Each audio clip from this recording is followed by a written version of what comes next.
Miyu sighed as she forced to give her away her firstborn so soon. She felt the bloodlust rolling off of Nami, and tried to put it under control, but found that she couldn't. She tried it again, but a cold voice stopped her. Allow the girl to finish these pitiful humans. Allow her to know what it means to be a demon, and allow her to choose her path. To be a murderous demon or not, but for her to choose. She must kill these worthless humans. Don't interfere or I'll kill you. Miyu shivered as she heard the voice, and just walked back into her house without staring where she saw a shadow of a man standing was glaring at her. Be great child, pave your way through destiny through blood. The figure chuckled softly, and vanished from the area. Roronoa Zoro. That malicious power, what was it? Zoro thought to himself as he continued to walk through the never-ending forest. Tony Chopper. Scary. I sure hope Nami or anybody else wasn't too close to whatever that was, Chopper thought as he leaned against the rail on deck. Nico Robin. Robin turned in the direction where the frightening power had disappeared at. She then turned away, while hoping nothing had happened to her friends. She sighed softly, as she continued her walk to where she saw an ancient building in the distance. Luffy, Sanji, Usopp, and Naruto. That was unreal, Luffy thought with a serious expression on his face. He could still feel some of the bloodlust in the air, and he's been on his guard, just in case anything attacked them. I hope Nami-san, Robin-chan, Ray-san, and the other two are safe, Sanji thought as he smoked his cigarette while driving the little crow. Scary, thought Usopp with his knees shaking in fear. I wonder why that felt so familiar. Naruto thought with a frown, thinking what may have caused that much power to surge through the area. His thoughts then drifted off to the ritual he put Nami through and his eyes widened in realization. How the hell? I hope she didn't use any part of her body for that technique or it will be completely useless, until I can heal it.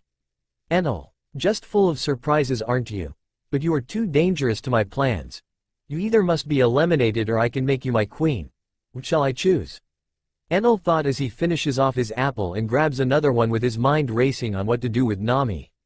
Nami. After an hour of walking mindlessly through upper yard with dry blood on her hands and her jaggin once again closed, Nami slowly made her way back to the merry-go knowing she wasn't up to any more adventure at the moment. Her eyes were dead to the world, her mind continued to replay what she had done to those goat men. So many screams, so much blood, they begged for mercy, but I didn't care, I just wanted their blood and so did the Jagan. I'm sorry, I tried to suppress your bloodlust, but it was too strong. Just know this is something all demons go through, you are no different. If you keep your emotions in check it shouldn't happen again, but I know that task will be almost impossible for you. Ask me and I'll bind your emotions, but it will only be for a temporary amount of time. Nami contemplated her words but shook her head. No, I need my emotions. I would be considered weak if I had you bind my emotions. I just need to get through this. I'm a pirate, I'm going to be facing death sooner or later, she answers as she continued walking through the forest with more life in her eyes. Good choice Nami-chan. I wouldn't have said it better myself. Nami replies with a mental smile and made her way back to the ship, not noticing that she was being followed. She's the one. The figure then vanishes in a strange black vapor before it was noticed. Shandia Isa. Asia enters the secret entrance to her village and made her way through it. Thinking the close was clear she made a break for it, but then trips as someone spoke to her. Where were you, Isa? Kamakiri. Isa shouts in surprise and Kamakiri ignores her and continues. Went to upper yard again? You have Verth in your purse don't you? He pauses trying to allow what he said to the girl to be absorbed. If you don't stop doing that you're going to lose your life. Isa scoffs at this and Kamakiri turns his head to the girl sharply. Blah, like it's any of your concern, I'm a warrior just like you, besides. She trails off turning her head to her escape route. You still can't beat Enel, she then takes off like a rocket, leaving Kamakiri standing with blood vessels appearing on his arms as he grips his knife tightly. Damn, little punk. Back with Isa she was just nearing a tent where the woman she sees as an older sister was in an important meeting.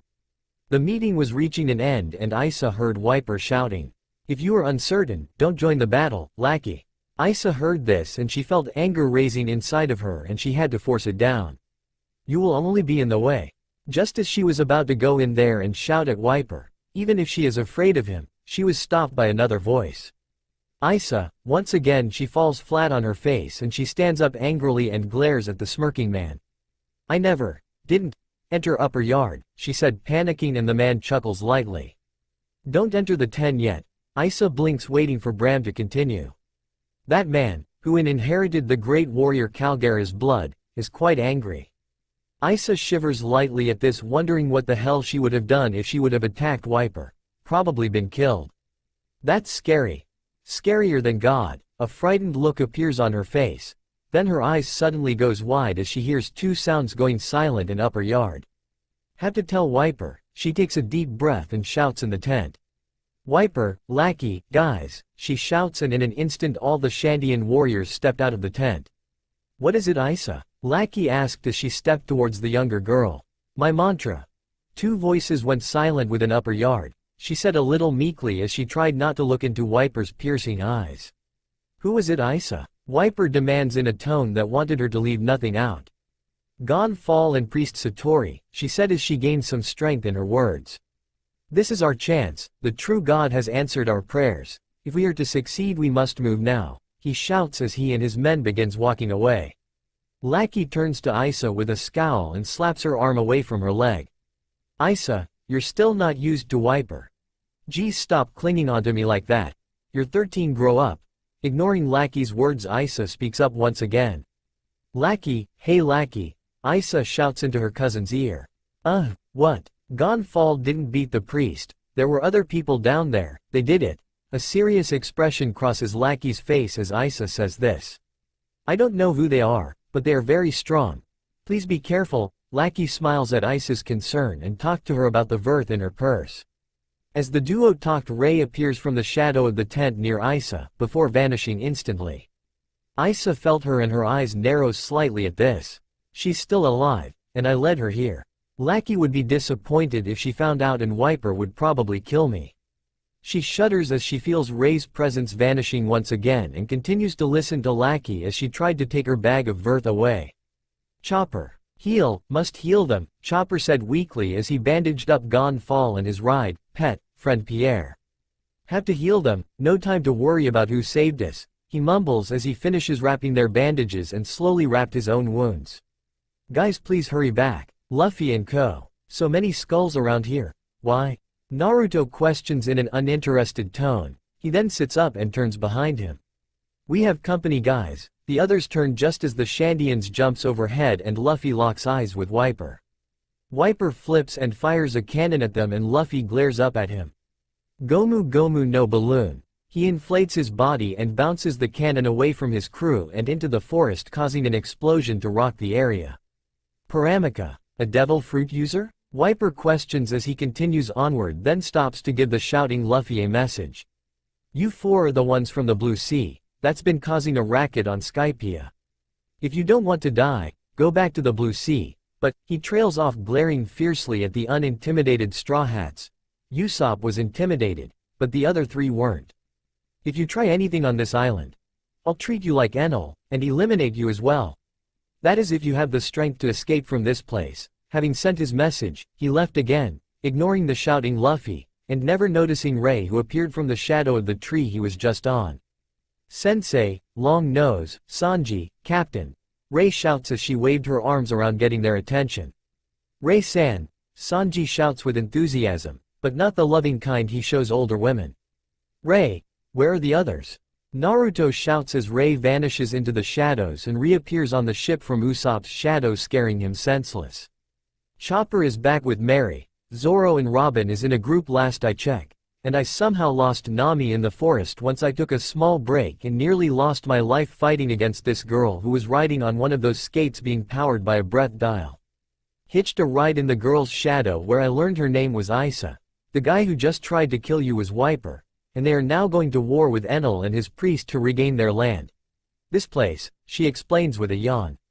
Also, the power I felt earlier is still bothering me. Naruto nods in agreement along with Sanji and the serious-looking Luffy.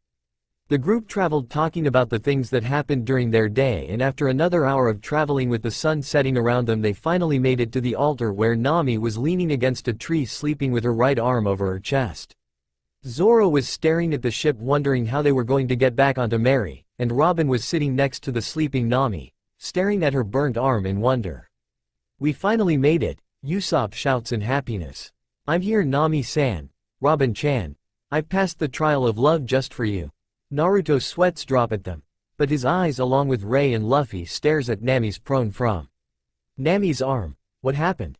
Luffy questions silently as they got closer top their crewmates. "Naruto, you know what happened, don't you? That power we felt earlier today. Was Nami's right?" Naruto turns to Luffy and nods his head silently. "Yes, she used a technique she shouldn't know, nor should have used without the proper training. How she managed to accomplish something like that technique is beyond me." Naruto's eyes widen slightly as he sees the white bandage-like headband around her forehead. "But I think I may have a clue as of why." Luffy stays silent before asking another question. "What technique could have done that to her arm?"